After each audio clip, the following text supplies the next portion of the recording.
Aurten gebeleaitea tokatu zaigu, eta nire kasun atzerria joan izan dut gebelea gauzatzea, Buenos Airesen egon naiz, 2 hilabetez.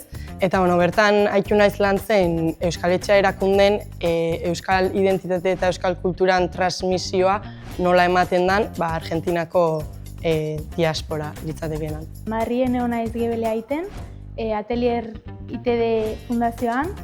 Nire gebelea bizualizazioen rola ulermen partekatuaren eraikuntzan prozesu konplexuetan biderautakoa izan da. Esango nuke esperientzia esanguratsua izan dela, aldi berean gogorra baita ere, prozesu oso bakartia denean gebelea, zuk hartu behar dituzu zure erabaki propioak eta horrek zailtasunak dakar, baina aldi berean asko ikasi dutela uste dut eta esperientzia positiboki bukatu dela uste dut.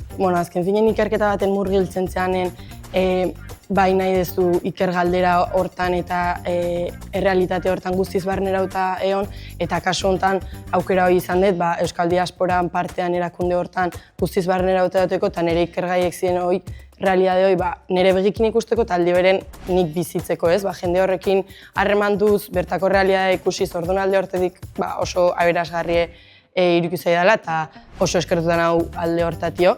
Arlo pertsonalean bai asko ezagutu naiz, neure burua asko ezagutu dut, bai alde batetik erabakiak bakarrik hartu ditudalako eta beste alde batetik bakarrien ikusi naizelako Madrilen eta bizitza aurrera doalako.